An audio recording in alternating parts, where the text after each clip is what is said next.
welcome to Modern Home Masterminds with Bespoke Brokers. I'm Shawna Glazier, designated broker and owner. And I'm Brittainy Williamson, associate broker. Shawna and I are bespoke real estate, but we're also your guides to modern luxury across the entire state of Arizona. Each week, we chat with masterminds shaping the modern spaces. Do you want to get a behind-the-scenes look at your design build team's processes? Well, open communication and teamwork will lead you to a successful project. From architects to builders, designers, and more, let's explore the art of modern living together. All right, welcome back, listeners. Have you ever wondered how ancient building methods like rammed earth are being reimagined for modern luxury homes? Well, today we're joined by Otto Papa of ottocrete to share the innovative approach to design and construction. That's right. Welcome. Otto is the founder of ottocrete, a Scottsdale-based firm specializing in unique material applications. Otto is particularly known for his expertise in rammed earth construction, blending timeless natural materials with modern design to create an enduring, environmentally conscious space. Lovely. Yeah, Thank you. I know Brittainy and I are very excited to have you on. Like the rammed earth walls is like something that we really see in this like ultra luxury market.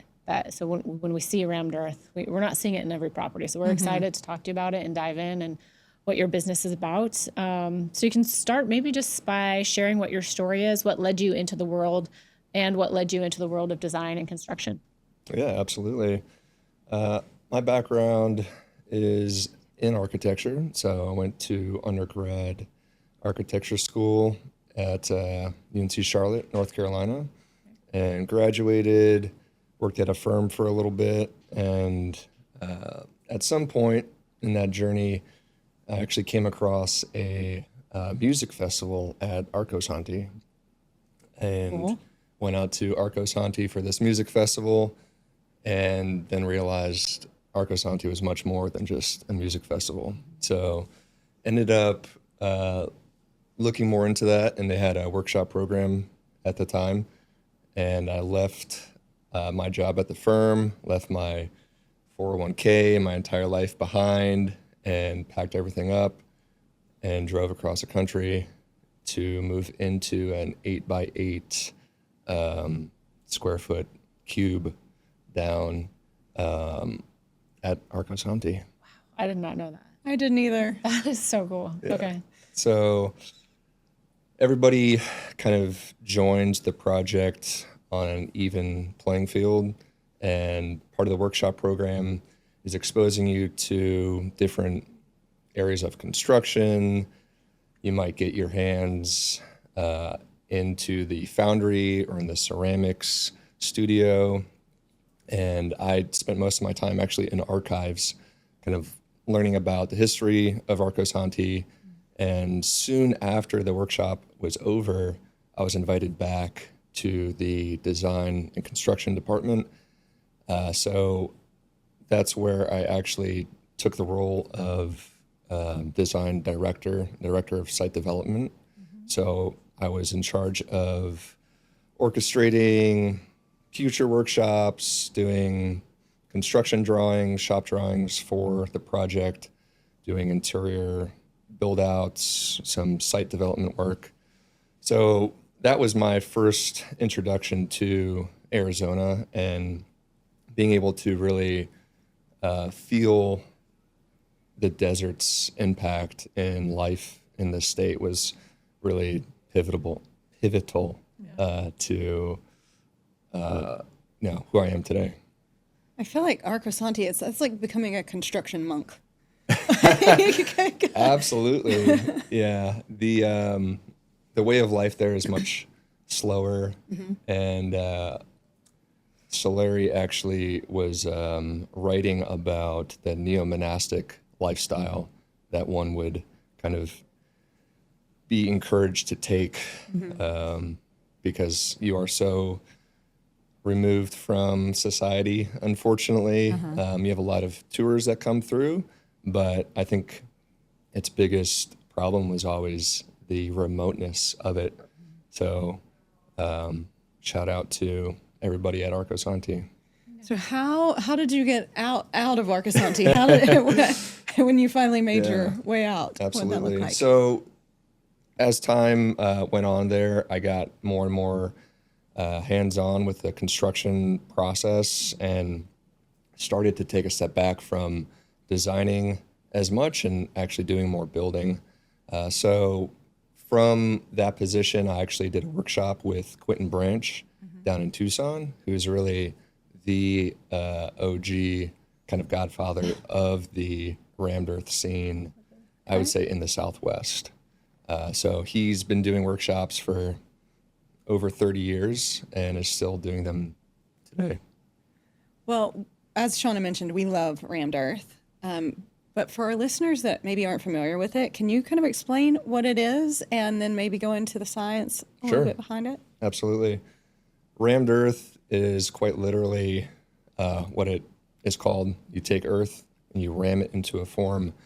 So traditionally, rammed earth has only been 3 materials. It's been loam, which is sand and some humus and clay, and rock.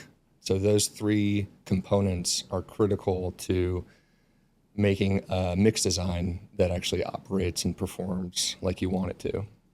So that's ancient rammed earth. Modern rammed earth kind of replaces the need for clay as a binding agent with cement. So Portland cement is used in place of clay, and that ends up giving us much higher performance, much stronger compressive strength, and in today's very modern building sciences market, we have engineers that are calling out for a minimum of 3,000 psi rammed earth, sometimes 5,000 or 6,000 psi, depending on the size of the walls, what the walls are asked to, support. So.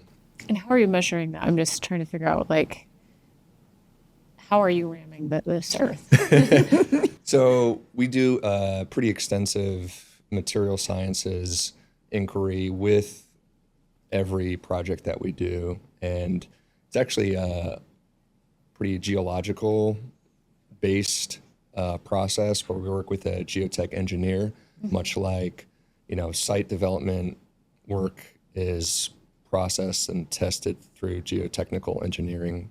We'll take soil either from site or mined and mixed off-site and make little test cylinders that, some projects we have upwards of 100. So we're constantly taking them before, during, and after the work.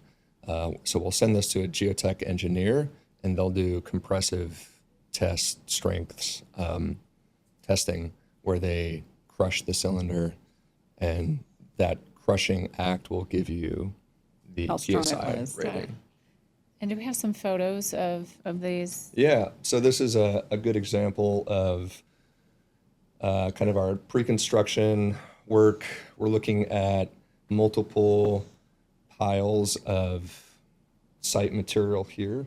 This was actually a project that we started in Ireland, and this has 3 different actual soils that we're looking at, and the gradation is key. So once we take the soil, pass it through a sieve, you see each kind of proportion of the gradation separated out. So the best soil is going to have equal parts of each section, each sizing of soil grains. You want enough rock, you want enough binding material, and you also want a good, medium ground of sand and small gravel. So if any of those parts are missing or they're smaller than the others, if we look at the middle row, you see some of those piles are pretty small. And that's what we would consider, a portion of that mix kind of lacking and needing some additional support. So I would look at that and say, this middle component might be better from some sand and small gravel to be added into that at the right percentage. And are you, so you said this is a project in Ireland. Are you grabbing these materials from the site, or are you bringing these materials? Yeah, it's very cost prohibitive to travel very far With dirt. with dirt And rocks. and rocks. So we're always working with material as locally as possible. And sometimes we're lucky enough that that material is actually found on site. Other times we have to go to a quarry and still look for local material, because the farther that the material has to travel ends up being more expensive, and it's also less sustainable in that way. So Sure. we don't necessarily want to find, even if there is a gravel, if it's, 500 miles away, it kind of defeats the purpose of having this connection to Yeah, site. I love the idea of having walls that were brought out of the disturbance of the land that you Right. purchased. Yeah. So what other I think we have some other slides going over. Yeah, here's another photo of, those 3 rows of material that we just saw on the last slide actually started out as these piles here. So each pile of earth, each soil has its own kind of advantages, positives and negatives. And more often than not, you're having to mix 2 to sometimes 3 soils together to get the right kind of binding ratio and the right strength. So this project, we were working with a consultant that we were doing a unstabilized version of rammed earth. So it did not have any cement or lime binder. It was only using the natural clays that were found present in the soil. Very different way of detailing. End up having to make it more robust. Actually, David Easton, who wrote the rammed earth kind of Bible for the States on the material, is quoted in saying rammed earth needs to have a good hat and good shoes if it's unstabilized. So what that means is proper coverage on top. You don't want unstabilized rammed earth to actually soak in rainwater or snow over time. That'll cause erosion. And you also want to give it good boots. So that means a good footing or foundation to separate it from groundwater or any, splashing of rainwater over time. So this project was very unique to what we do usually, because what we're typically doing is modern stabilized rammed earth. So to be able to travel for this project for a client that appreciated it was really a blessing. What was the reason for doing the unstabilized? Sustainability, really. Okay. So that, I think, was the first and foremost reason for people to first start building with rammed earth. You don't have wood necessarily, don't have skilled laborers. If you think of the first examples of rammed earth, were actually the Great Wall of China has some sections that are made out of rammed earth. The Alhambra in Granada, lots of rammed earth there. So ancient Europe, ancient Asia has been using rammed earth for a long time.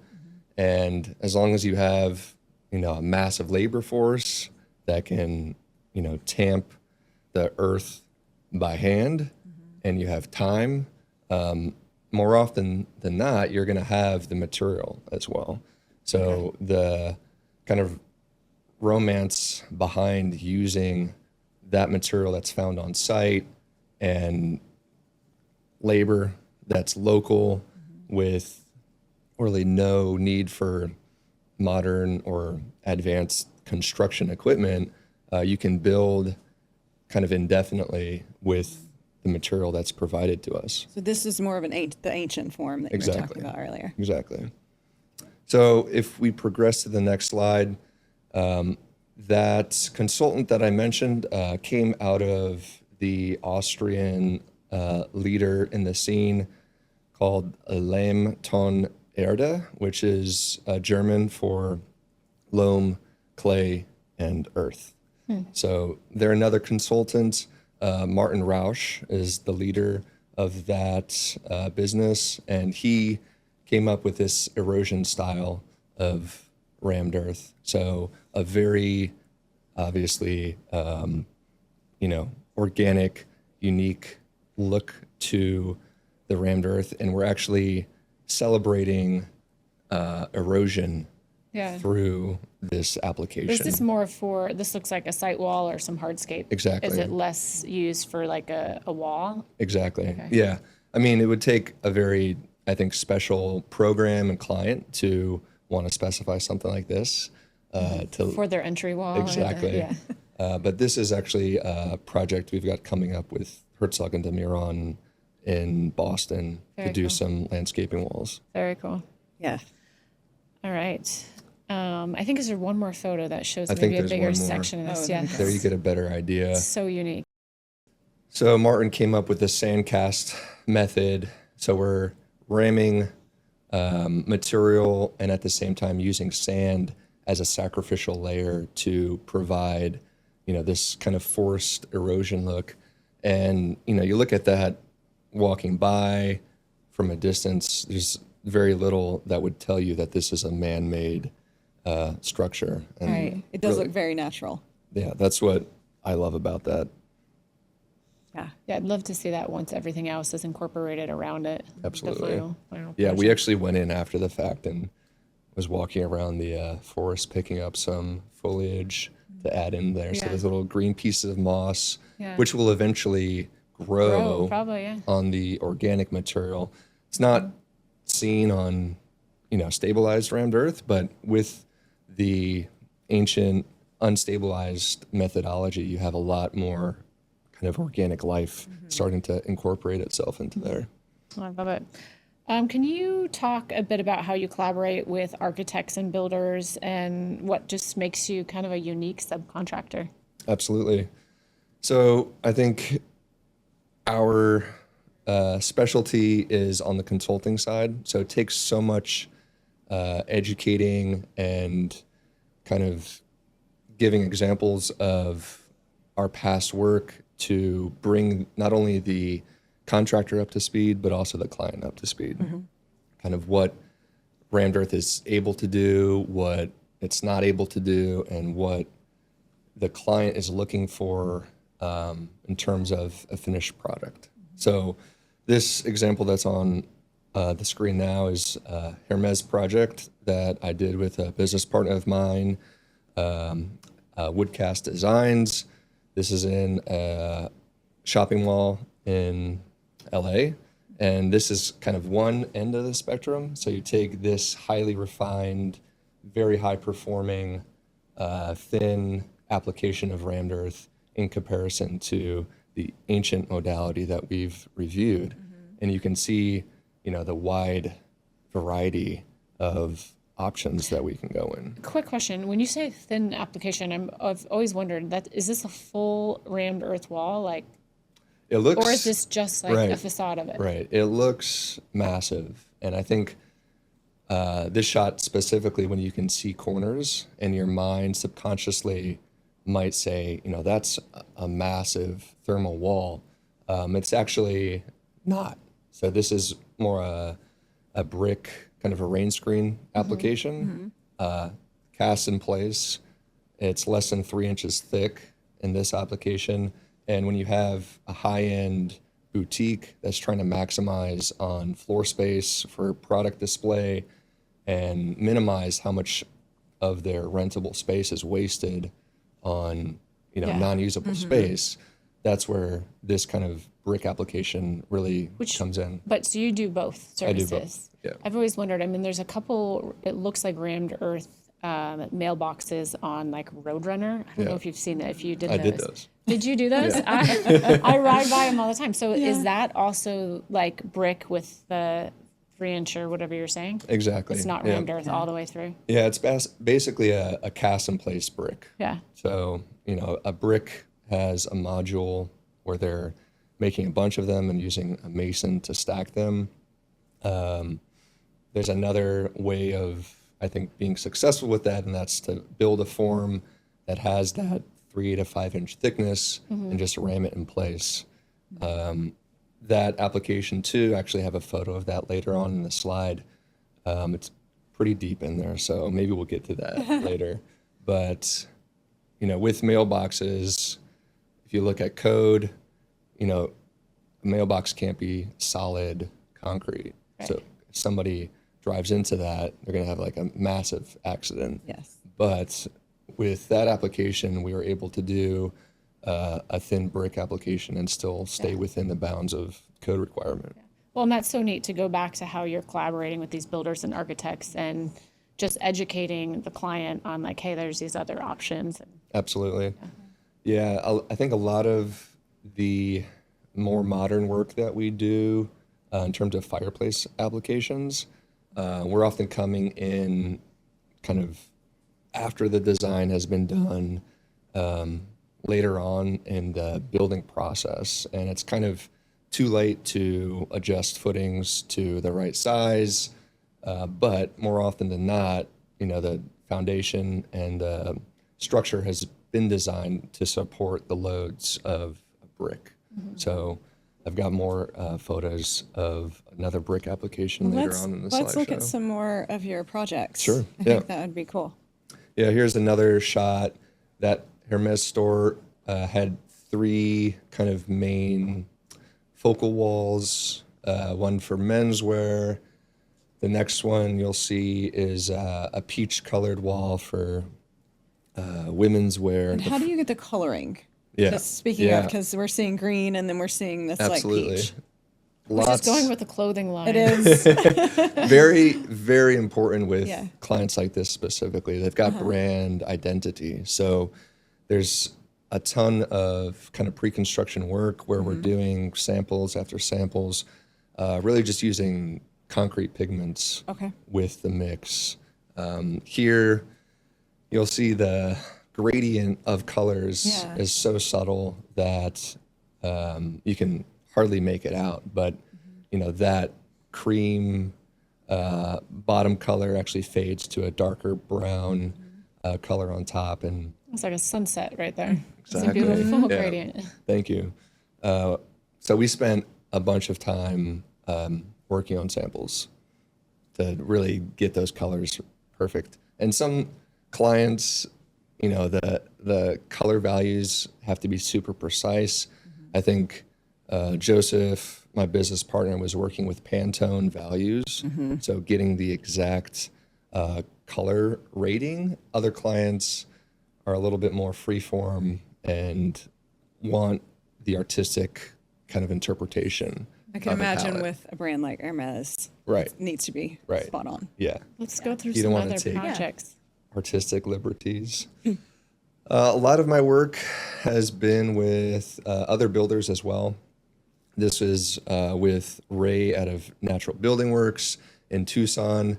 The next slide as well, you'll see another one of the walls that we did. And because the industry is so insular, we really have to work together as a team. So I think most every builder that is working in rammed earth kind of knows each other. So it's a really important, you know, aspect to share what we've learned from projects and kind of help each other out along the way. So other than looking really cool, what are some benefits of rammed earth? Benefits, I would say the biggest from a technical point of view is its thermal mass. So without insulating, without actually adding any rigid insulation inside of the wall, rammed earth traditionally is anywhere between 24 inches up to 3 feet, sometimes 4 foot thick. And the more thermal mass that you have, you know, the wall is acting like a battery to slow heat gain throughout the day in a, you know, hot, arid desert climate. And as it's absorbing the sun's energy, once the night temperatures come in, the night temperatures fall, that wall is actually releasing that heat back into the space. So it's kind of this very cyclical process between slowing the heat gain down and then slowly releasing it back into the space. And that's, you know, passive solar design, that's passive architecture, nothing too revolutionary there. Ancient man has been building with those strategies really forever. When you mentioned before we started this that it would be great in places where there are brush fires. Exactly. Yeah. Wow. So, thank you to global warming. More and more areas are having, fire as a threat in the Southwest. Also, you'll see a lot of rammed earth in Australia. They have a long history of brush fires, and there's no better material than actual earth to prevent any, anything from catching on fire. Yeah, it's not going to burn down. Exactly. This is our latest project out of Prescott, and you can see, proportions and shapes. This is, I would say, a high-performing rammed earth example where we're not only incorporating, number 6 rebar, we're incorporating kind of bucks for massive glazing transitions. We're incorporating foam insulation. This project also has a massive concrete roof deck. So in terms of designing this with those really heavy loads in mind, we had to go through additional, engineering hurdles to make sure the rammed earth was, meeting structural expectations, and then also embedding rebar for that roof deck to tie into. Those are beautiful. I think there's a few more here.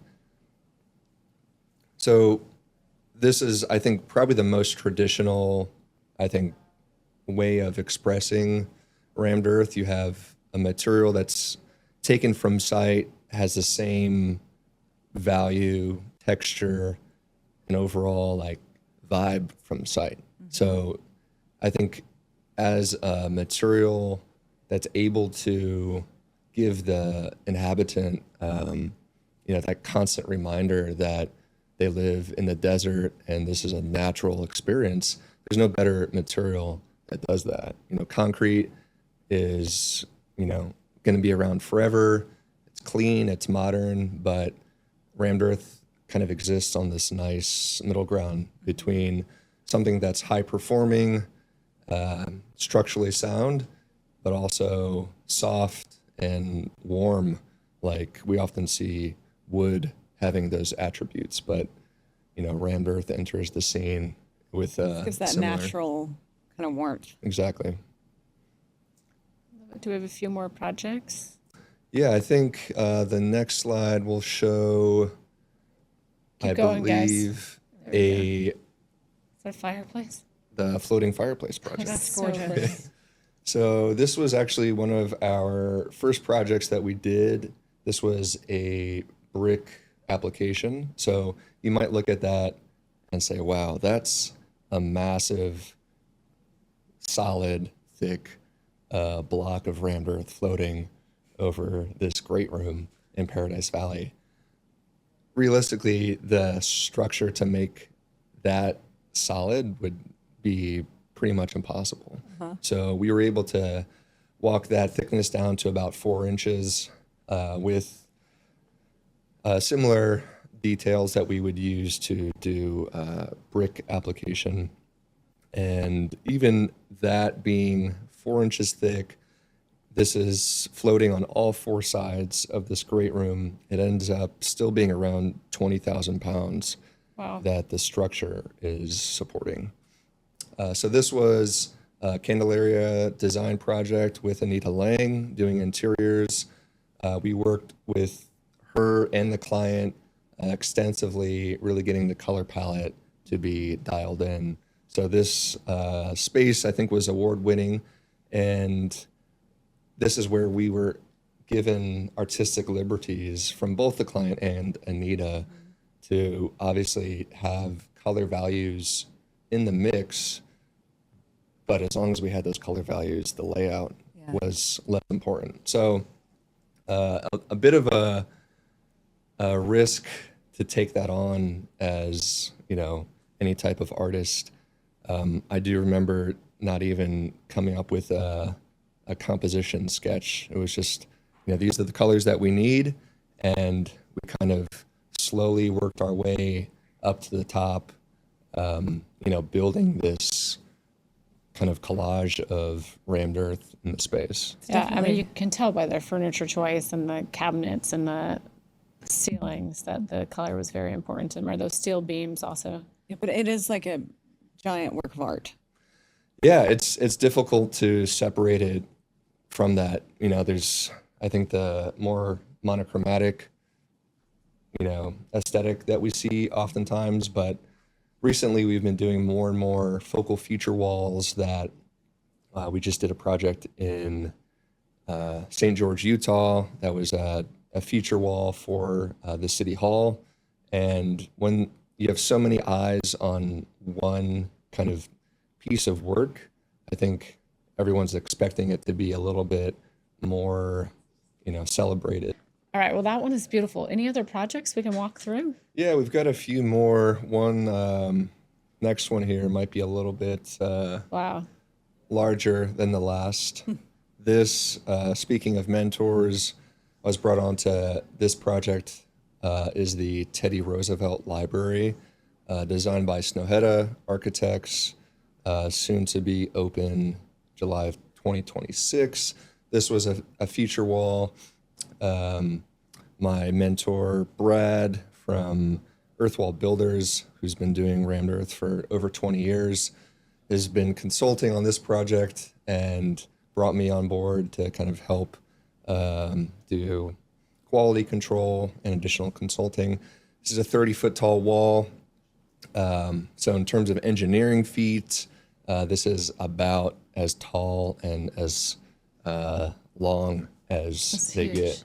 Yeah, you get a better idea here on the scale, kind of what it takes to build a wall that large. Yeah. And where Massive is this? team. This is in North Dakota. Really? So Medora, North Dakota. We had a team with Wind Construction, 20 to 30 guys working for 4 months straight. Wow. I love the color in this. It is massive. Yeah, they were trying to emphasize the hills of the surrounding area have a lot of those, you know, cool grays and Got it. oranges. This next project is one that we're proud of. It's probably our first major design build. So for one of our clients that wanted a fire pit, we came up with this concept package that was kind of deconstructing what is typically very circular into something more angular and a little bit more desert inspired. So taking inspiration from desert masonry, really found popular at Taliesin West. I was just going to say, it reminds me of Taliesin West. Great, mission complete. So we mixed this pretty much by hand in a mixer, just me and my one employee at the time. Shout out Shannon. So it was me and Shannon working to really finesse a lot of these complicated angles. And what's beautiful about this project is it actually serves two purposes. Yes, it's a meeting place and a place for repose for people to gather, but it's also a water holding location. Water retention. Water retention, code? exactly. Nice. So it started out as that, being on a hillside site in Paradise Valley, you're not allowed to let too much rainwater exit. So we were able to engineer this sort of as a bioswale to still have water retention in the outside ring and operate as a fire pit when it's not in a major rain event. Yeah. Very good use of space. Yes. Absolutely. And it's so unique. Yeah. One of a kind. Yeah. We'll be there forever. And I think there's one more photo of this. Is that you? That might be me. On site working? Yeah. Away. Those are beautiful. Yes, their entry into the space. And then this last one will end on, I think you mentioned those mailboxes. Those so are the mailboxes. those are them. All right. So those are bricks underneath and then like a 3-inch cast in place rammed earth wall. Exactly. Yeah? Okay. Hollow, rammed earth, solid masonry. Now I know. Now I know. The secret is out. All right. Well, thank you for sharing these projects with us. We want to end with some few rapid fire questions. All right. So whatever comes to mind. Bring it on. Desert sunset or desert sunrise? Sunset. Sunset. Absolutely. All right. What's your favorite thing about living in the valley? I would say getting out of the valley and into the desert. Okay, good answer. One design element you think every modern Arizona home should have? Thermal mass. Yep. Goes well with your rammed earth. Yeah. Sketchbook or computer? What do you reach for first when you're designing? Sketchbook all day without hesitation. Absolutely. We're analog as much as possible. I think that gives the clearest kind of flow of creativity, and being so interested in ancient processes, you can't go wrong with the sketchbook. All right, I like it. One word to describe the future of home design in Arizona. Resilient. Resilient? Has to be, right? Needs to perform sustainably, needs to have modern technology incorporated into it, but it also needs to have passive, ancient techniques to be sustainable. I love it. Otto, thank you so much for being on our show. My pleasure. Yeah. Absolutely. We are going to list all of your contact information in the show notes, but if you wouldn't mind telling our listeners the best places they could find you. Absolutely. I'd say easiest is Instagram. So that's at ottocrete, and same thing for our website. If you go on our website, you can see more of our work and reach out to us through the website. And it's OTTOCRETE, correct? Yes. Otto and then crete, like concrete. All right, thanks. Thank you very much. All right, that's it for today's episode of Modern Home Mastermind. If you've enjoyed the show, please like, rate, and subscribe. And thanks to our guest for sharing his insights with us, and to you for learning about everything modern with us. And if you're ready to take the next step in your real estate journey, please reach out to us at Bespoke Real Estate. And until next time, keep living, loving everything modern.